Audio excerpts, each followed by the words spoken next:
رات کا ایک وقت تھا۔ اندھیرے میں گرا ہوا ایک پرانا گھر جو کبھی شادی شدہ تھا اب صرف خوف اور کہانیوں کا حصہ بن گیا تھا۔ آج بھی اسی پرانی زندگی کی خوشبو محسوس ہو رہی تھی، لیکن کچھ اور بھی تھا، کچھ جو اپنے آپ کو چھپانے کی کوشش کر رہا تھا۔ اچانک ایک ہوا کا جھونکا آیا اور دروازے کی کھڑکی کھلی۔ گھر کے اندر گھنٹی کی آواز سنائی گئی، لیکن کوئی نظر نہیں آیا۔ جب اس گھنٹی کی آواز رک گئی تو ایک آنکھ رات کے اندھیرے میں چمکتی نظر آئی۔ وہ آنکھ جو کچھ سمجھ نہیں آیا، لیکن پھر بھی وہ ایک ڈر اور خوف سا احساس دینے لگی تھی۔ کیا یہ کسی انسان کی تھی یا پھر کسی بھوت کی؟ آج رات کس کی جان خطرے میں ہے؟ پہلے رات کا خوف، وہ پرانی حویلی جس میں کئی سالوں سے کوئی نہیں آیا تھا، ایک اجنبی مہمان کا انتظار کر رہی تھی۔ جب سائرہ نے اپنی دوستوں کے ساتھ اس جگہ پر گھنٹی بجائی تو سبھی کو ایک عجیب سی شدت محسوس ہوئی۔ رات کے اندھیرے میں وہ سبھی تھوڑا سا خوف محسوس کر رہے تھے۔ پھر اچانک ایک زبردست آواز سنائی دینے لگی۔ کالی چادر کی کٹھا؟ سائرہ نے اپنے دوست سامر کو کہا۔ یہ جگہ سچ میں خوفناک ہے۔ سامر نے ہنس کر جواب دیا، تم ڈر رہی ہو؟ پر ان کے چہرے پر ایک عجیب سا رنگ تھا۔ سامر نے اپنے ہاتھ سے کسی چادر کو زوردار ڈھنگ سے اتارا۔ وہ پرانی چادر جس پر پرانے خون کے داغ لگے ہوئے تھے، کسی نے کبھی اسے اٹھایا نہیں تھا، اور اب اس چادر کے نیچے کچھ چھپا تھا، کچھ جو زندہ نہیں تھا۔ آنکھوں کی نظر جیسے ہی وہ چادر نیچے اتری، ایک بھینکر آنکھ ان کے سامنے آئی۔ وہ آنکھ کسی انسان کی تھی۔ وہ رات کے اندھیرے میں چمکتی گئی جیسے کسی نے اپنے روح کو بے چین کر دیا ہو۔ سائرہ کی آنکھیں اس آنکھ کے سامنے حیران ہو گئی تھی۔ سامر کا چہرہ بھی بدل گیا تھا۔ خوفناک رستے سائرہ اور سامر کو یہ سمجھ آنے لگا تھا کہ انہوں نے جو کیا وہ ان کے لیے تھوڑا زیادہ ہو گیا تھا۔ انہوں نے سوچا تھا کہ بس تھوڑی دیر کے لیے آئیں گے، مگر جب انہیں وہ آنکھ دیکھی تو وہ ڈر سے کانپ رہے تھے۔ انہوں نے کیسے بھی گھر کے اندر کے رستے کو دیکھا اور دیکھا وہ سب بند تھا۔ پھر وہ آنکھ انہیں دیکھ رہی تھی۔ وقت کا حساب سامر اور سائرہ کو لگا کہ وہ اس گھر سے نکلنے والے ہیں، لیکن جیسے ہی انہوں نے اپنی چال بدلی، ان کے سامنے ایک پرانی گھنٹی کی آواز سنائی دی۔ وہ گھنٹی ان کو کچھ یاد دلانے لگی تھی۔ کیا یہ کچھ تھا جو انہوں نے پہلے سنا تھا؟ ان کا دل تیزی سے دھڑکنے لگا تھا۔ چھپا ہوا ایک پرانا قصہ؟ سائرہ نے سامر سے کہا، یہ کچھ غلط ہے؟ سامر کا چہرہ اب بہت ہی پریشان ہو گیا تھا۔ انہوں نے کیسے بھی ایک پرانی کتاب اٹھائی تھی جس میں اس حویلی کا پورا اتہاس تھا، لیکن جیسے ہی انہوں نے پیج پلٹا، انہوں نے دیکھا ایک نام تھا جو انہوں نے پہلے کبھی نہیں سنا تھا، جنات۔ وہ نام اب زندہ ہے، جنات کی خوشبو۔ جب سامر اور سائرہ نے کتاب میں لکھا ہوا پڑھا تو انہوں نے محسوس کیا کہ کچھ اور ہو رہا ہے۔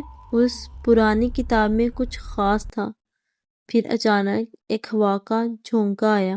انہوں نے دیکھا کہ وہ آنکھ جس میں پرانا درد تھا انہی کے سامنے تھی۔ وہ آنکھ کافی قریب آئی تھی۔ سائرہ نے اپنے دونوں ہاتھ اپنے چہرے پر رکھے اور ڈر سے کانپ رہی تھی۔ سامر نے دیکھا کہ ان کی آنکھوں میں ایک عجیب سی چمک تھی، جیسے وہ سمجھ چکی ہو کہ یہ گھر ان کا شکار کرنا چاہتا ہے۔ سائرہ کا چہرہ اب بالکل بدل گیا تھا۔ سائرہ کی آنکھوں میں شبنم تھی، لیکن وہ سمجھ رہی تھی کہ کچھ غلط ہو رہا ہے۔ سامر نے کچھ دنوں پہلے سنا تھا کہ اس حویلی میں ایک پرانی روح رہتی تھی، لیکن کیا وہ روح اپنے آپ کو چھپا رہی تھی یا وہ خود اپنے آپ کو دکھانا چاہتی تھی؟ سامر نے کچھ سوچا اور کہا، یہ سب کچھ ایک خوفناک سچائی ہے۔ انہوں نے پرانی کتاب میں دیکھا اور انہیں سمجھ آیا کہ کچھ پرانی روحیں کسی چیز کا انتظار کر رہی ہیں۔ کیا یہ روح انہیں اپنے ساتھ لے جائیں گی؟ سائرہ نے دیکھا کہ دروازہ دھیرے دھیرے کھل رہا تھا اور انہوں نے سنا ایک آواز تھی، جیسے کوئی انہیں بلا رہا ہو۔ وہ آواز دھیرے دھیرے ان کی طرف آ رہی تھی۔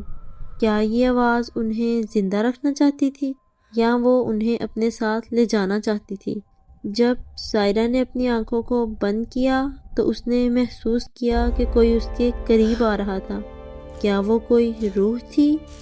کیا وہ اس کی جان لینے آئی تھی؟ سامر نے دیکھا وہ آنکھ اب بالکل ان کے سامنے تھی۔ رات کا وقت تھا اور سب کچھ چھپ گیا تھا۔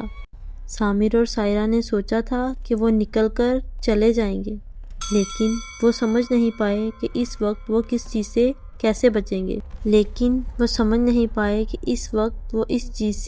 بچیں گے۔ سائرہ نے سامر سے کہا، کیا تم سمجھ رہے ہو؟ وہ ہمارے آس پاس ہے۔ سامر کا چہرہ اور بھی بدل گیا، لیکن وہ بھی سمجھ گیا تھا کہ کچھ ہونے والا ہے۔ جب انہوں نے اپنی آنکھوں کو بند کیا تو انہوں نے محسوس کیا کہ وہ کسی کے ساتھ ہیں۔ وہ آنکھ ان کے قریب تھی اور پھر انہوں نے ایک آخری آواز سنی۔ وہ آواز وہ تھی جو کبھی نہ تھی۔ سائرہ اور سامر کا دل تیز دھڑک رہا تھا۔ انہوں نے کہا کہ وہ اس پرانی حویلی سے نکل کر جانا چاہتے تھے، لیکن جیسے ہی انہوں نے دروازہ کھولنے کی کوشش کی، انہوں نے دیکھا کہ وہ دروازہ بند ہو گیا تھا۔ ان کے سامنے وہ آنکھ اب پھر سے چمک رہی تھی، لیکن اس دفعہ اس آنکھ میں کچھ اور تھا، ایک شیطانی مسکراہٹ۔ سائرہ نے اپنی سانس روکی اور سامر نے دھیرے سے کہا، یہ ہمارے لیے ایک سبق ہے، ہم نہیں نکل سکتے۔ ان کا دل کافی پریشان ہو گیا تھا۔ کیا انہوں نے اپنے خوف کا سامنا کرنا ہوگا؟ سائرہ اور سامر کے رخ میں ایک نیا بدلاؤ آیا تھا۔ انہوں نے اپنی آنکھوں سے وہ آنکھ دیکھنی شروع کی تھی جو انہوں نے ہر پل دیکھ رکھی تھی۔ سامر نے سوچا، یہ سب کچھ ایک کھیل ہو سکتا ہے جس میں ہم اپنا حصہ پلے کر رہے ہیں، مگر وہ سمجھ نہیں پائے کہ وہ کس کھیل کا حصہ بن گئے تھے۔ کیا یہ کسی پرانی روح کا بدلہ تھا یا ایک اور طریقہ تھا انہیں مارنے کا؟ انہوں نے سوچا تھا کہ وہ سفر ختم ہو گیا ہے، لیکن ایک پرانی روح کی آواز سنائی دینے لگی۔ وہ آواز اس سے پہلے والی تھی جو سائرہ نے کبھی اپنے سپنوں میں بھی نہیں سنی تھی۔ انہوں نے کہا، یہ دنیا صرف ہمارے لیے نہیں ہے۔ وہ سمجھ گئے کہ وہ کسی اور دنیا میں پہنچ گئے ہیں، ایک ایسی دنیا جہاں بھوت اپنی آدھی زندگی کے بعد بھی رہے ہیں۔ سائرہ نے اپنی آنکھوں کو بند کیا اور سامر کو کہا، یہ سب کچھ سچ ہے؟ سامر نے کہا، کیا تم سمجھ رہی ہو؟ یہ صرف ایک بھوت کا کام نہیں ہے، یہ کسی اور طاقت کا کام ہے۔ سامر کو لگا یہ سب کچھ ایک جادو کا اثر ہے۔ انہوں نے پرانی کتابوں کی تلاش کی جس میں جادو کے بارے میں لکھا گیا تھا۔ انہوں نے سمجھا یہ طاقت کچھ اور ہے جو ہمیں اپنے رنگ میں رنگ رہی ہے۔ جب سامر اور سائرہ نے اپنی آنکھوں کو بند کیا تو انہوں نے دیکھا کہ وہ اندر چھپ گئے تھے۔ رات کا وقت تھا، اب ان کی زندگی کا سب سے خوفناک حصہ بن چکا تھا۔ انہوں نے محسوس کیا کہ وہ ہر پل اسی روح کے آس پاس ہے۔ کیا یہ روح انہیں اپنے ساتھ لے جائے گی؟ کیا وہ اپنے آس پاس انہیں دیکھنے والی وہ آنکھوں سے نکل پائیں گے؟ انہوں نے اپنے دوستوں کی مدد کی، مگر اب انہیں لگتا تھا کہ وہ اپنی زندگی کی آخری گھڑیوں میں ہیں۔